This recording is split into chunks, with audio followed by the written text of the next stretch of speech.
Making earrings is one of the most popular things that people do with oven-baked polymer clay. So let's take a look at some designs and some tips and tricks to get you started making earrings. The best clays for making earrings are Sculpey Primo and Sculpey Soufflé. Both of these clays are super strong and flexible, which makes them durable for jewelry making.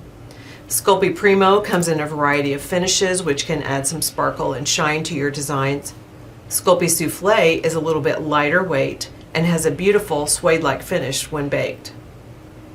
Let's take a look at some creative earring designs and what makes each one unique.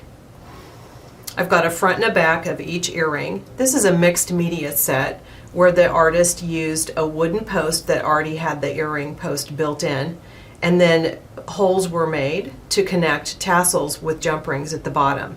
Now in this situation, these holes appear to have been drilled after the clay was baked, and that's another thing that we need to consider. Will you poke holes before the clay is baked or after? In this pair, Sculpey Soufflé was used as a drapery over a metal connector. So here's the front and here's the back, and you can see that the clay was uniquely folded over the metal, which completely traps the metal connector in place.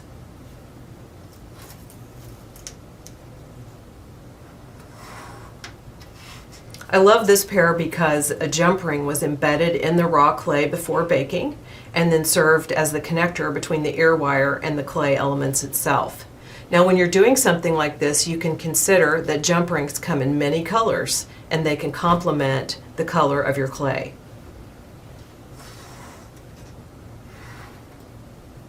This pair of earrings has plastic coated wire as the connector.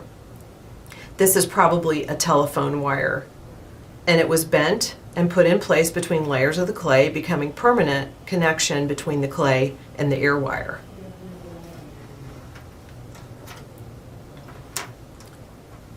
This pair had several clay elements which were then connected with jump rings. So holes were created in each clay piece and baked, and then attached all together with coordinating jump rings using pliers after baking. This piece has posts glued on the top button after baking. This is a really good example of oversized earrings which are finished on both sides.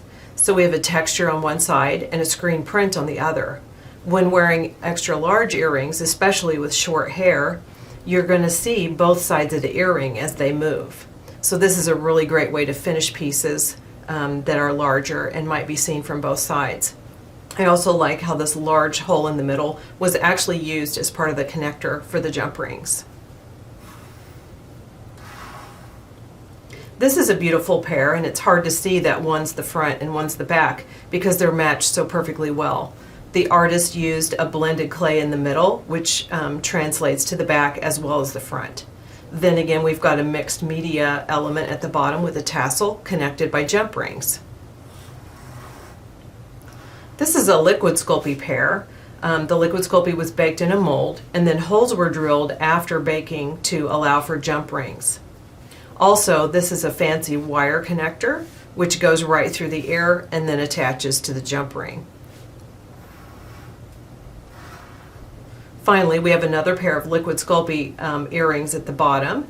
These were connected with a little eye hook that screwed into the liquid Sculpey.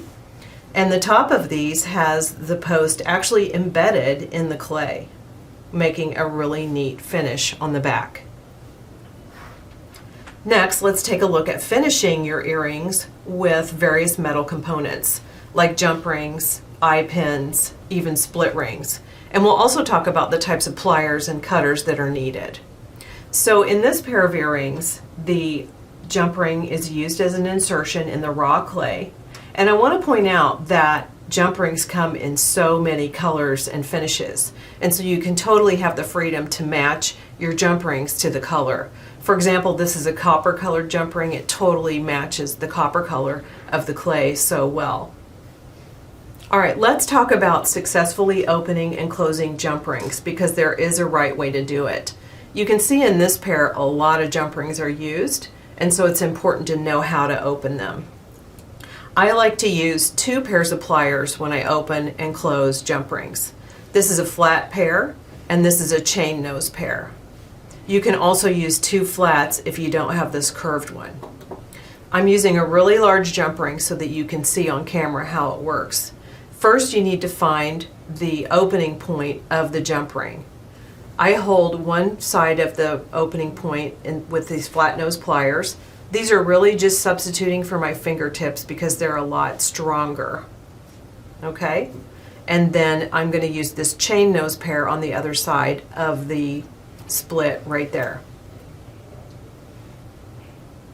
All right, with pliers on either side of the split, you want to move one set of pliers toward you and one away, like so. And let me show you that to the camera. You can see how it's open apart from each other. You don't ever stretch jump rings open. Let me show you what I mean. It might seem intuitive to open jump rings like this, but that's not what you want to do. You don't want to stretch them open. You want to move one part of the jump ring toward you and one part away, like a twist. Then when you close them back after putting them through the holes in your earrings, you do the exact opposite. You move one back toward and one away.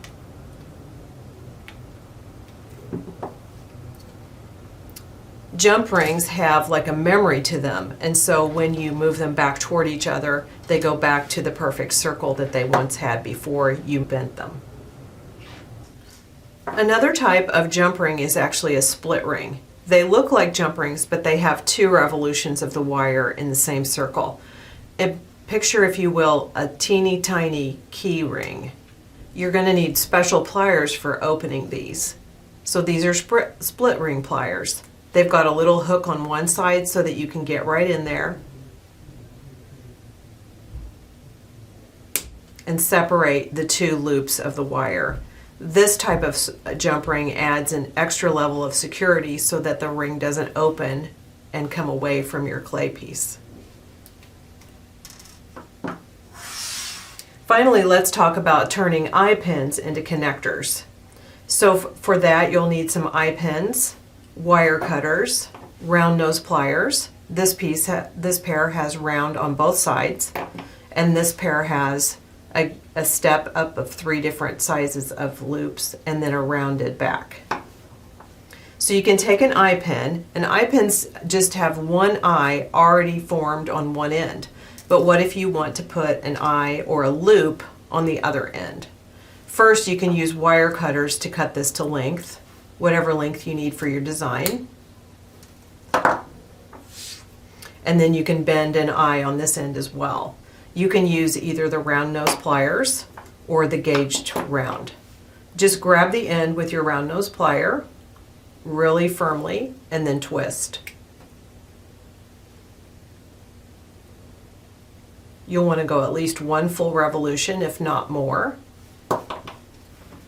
And then you can use flat nose pliers to really close those revolutions and make them quite neat.